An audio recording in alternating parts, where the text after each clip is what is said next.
Hey everyone, how are we tonight? Let me start by saying everything I say in this video is my opinion and mine alone. Please feel free to do your own research and to come to your own conclusions. And with that, let me just start by saying I didn't expect to be doing another Katie video just yet. I was hoping first we might be able to get past the part of we're in a lawsuit now and into maybe the second part, discovery. But no, here we are. Over the weekend, there was 220 pages dropped, 220 plus papers dropped in the courts. And it was my anniversary, so I'm sorry, but I couldn't get a video up over the weekend. I was actually spending time with my family. I actually only go online when my children are in bed, and that's that. So these papers dropped, and there was a fair bit in their concern to Lorianne Barnhart. How she was not Katie's friend, then she was Tati's friend, but now she's Katie's friend again. I don't know, I'm puzzled, really puzzled. But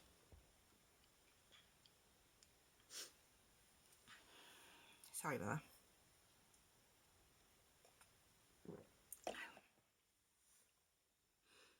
So this is where my confusion is.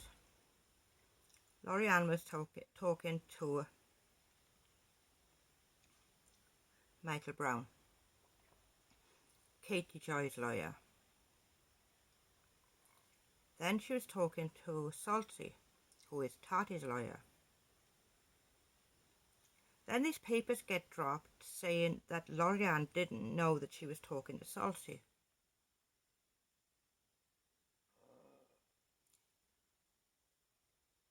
But how?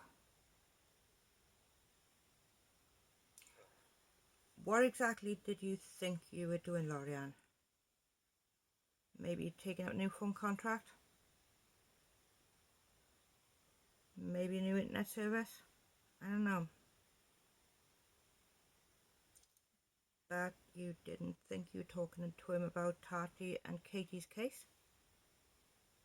Now, Lorianne, you know that Katie has enough trouble remembering who she's blaming without your help. So could you please do her the courtesy of trying to blame the same person who Katie's chose to pick that day? I would be very grateful, and I think Katie would have a much better memory of who she was blaming when. And with that, let's get back to it. So, Lorianne accused Michael Brown of things to Salty. She then went back to Michael Brown and accused Salty of things that shouldn't have been done. And with that, I think that makes me feel like they're trying to get the lawyers fighting to get it thrown at the court, maybe. I don't know. It's confusing. So, what is it Lorianne wants to be in this case for? Because she does seem really desperate to be part of this case. Is she bored because of COVID? Is she home alone with no one to talk to, so she'll just talk to all these lawyers? I don't know, it could be anything.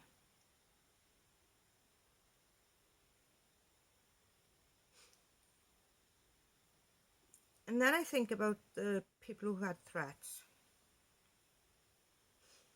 Absolutely horrible threats.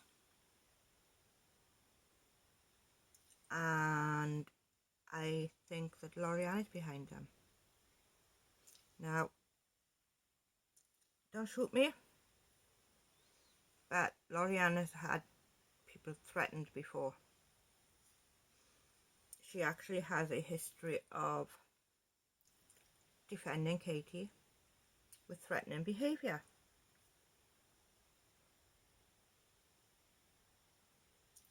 And there's nothing more I can really say about that, but I do believe she's involved. And the fact that Katie is linked in these threats, I believe Katie knows who done it. And I want to reach out to both of you now and say this. If you are doing these threats to people, sending them threats, stop. Because the police will know where you are. They will find you. And Katie, if you're involved in them, they will find out. And the fact that there are death threats here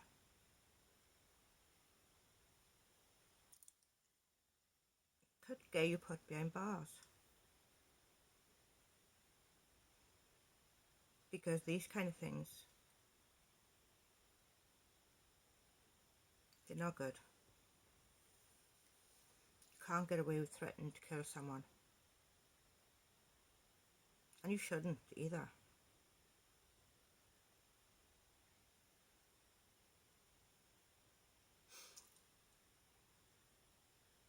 And with that out of the way, and I'm left confused with what's going on with Lorianne.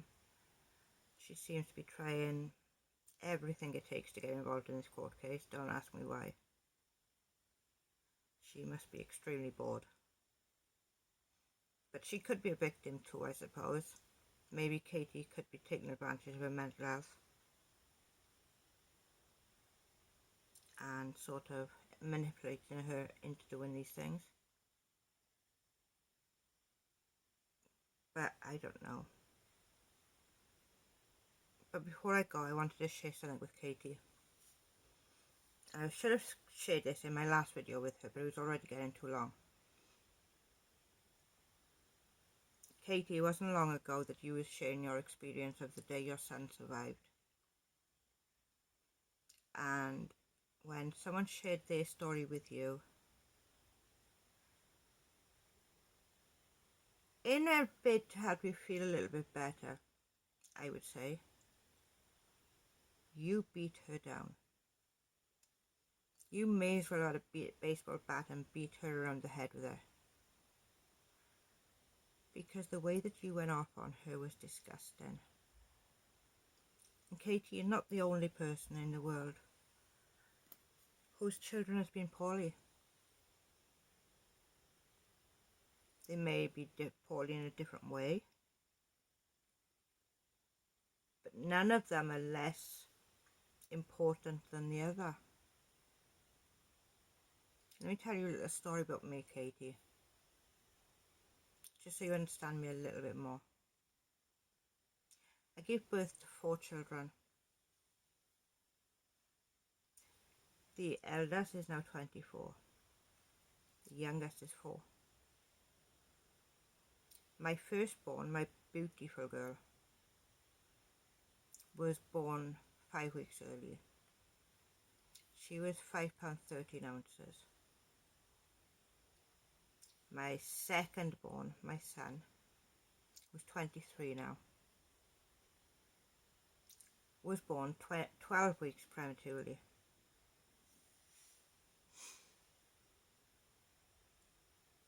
And that day, that was the hardest day of my life, let me tell you. I was 17 years old, just about to turn 18 in a few months. And I went into labour 12 weeks early. My son was born and sent straight to the special baby care unit.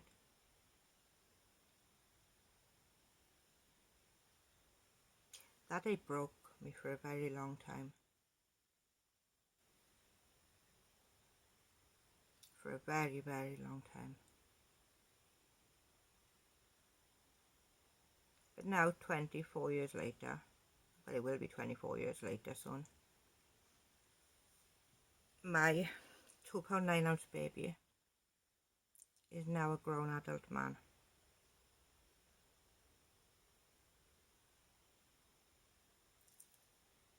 I've had a lot of health problems over the years and was dismissed by many, many doctors.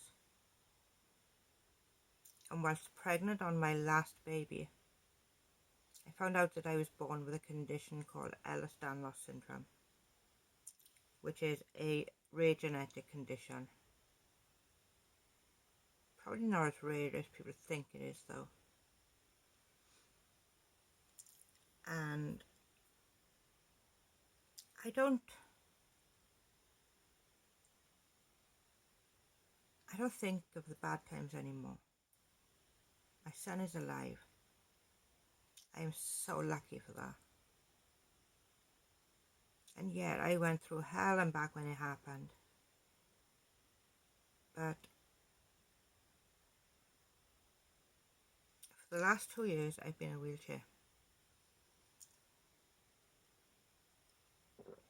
And no, I'm not looking for sympathy or anything like that. But I just wanted to share that story with you to show you that there are other people out there who has had it hard. Do you know what I do, Katie? At the end of each day, when I turn out the lights, if I can think of 5 things that made me smile that day, I know that I've had a pretty good day.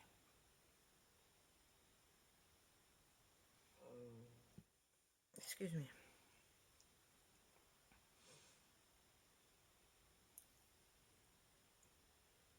But here's the thing, Katie. On your son's birthday, where was you?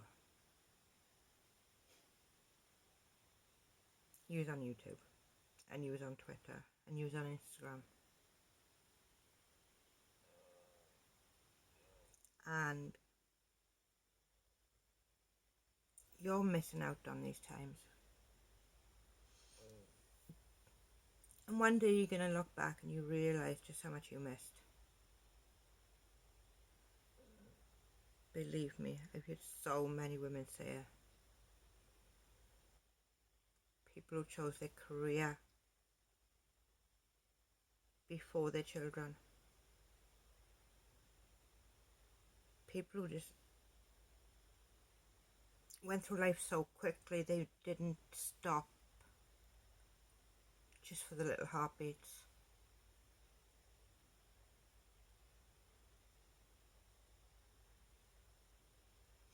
But what you're doing to yourself and your family, Katie, is what you're doing. Sorry. This is your doing. This is not James Charles doing. It's not Shane Dawson's doing. It's not Tati Westbrook's doing. It's not Jeffree Star's doing. It's your doing. You're the one that went digging. You're the one who couldn't control what you were saying.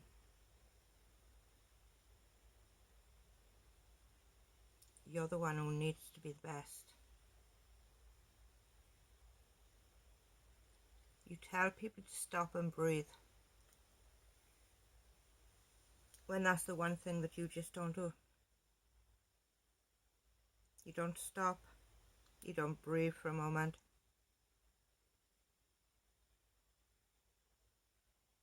And you don't see what you're doing to yourself and your family.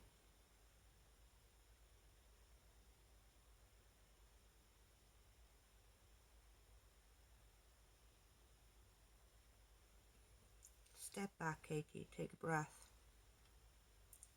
and look at what you have.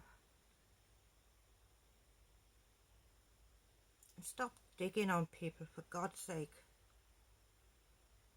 That's just unhealthy.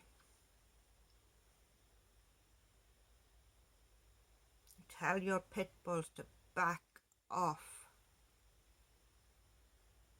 Muzzle the lot of them who go. Just tell them to stop attacking people. Because this is insane. And what you're doing is going to cause you more damage than anyone else.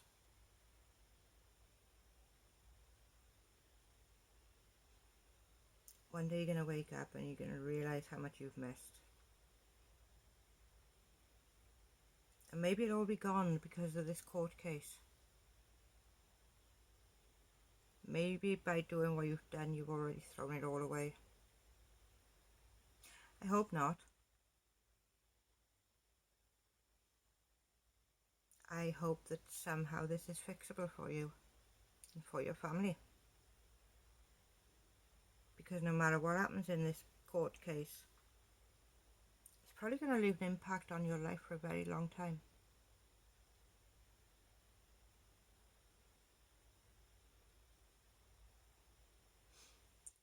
And you know what? With that, I'm calling it a night. Good night, Katie. Please just think about what you're doing, please. For your child, if not for yourself. Good night.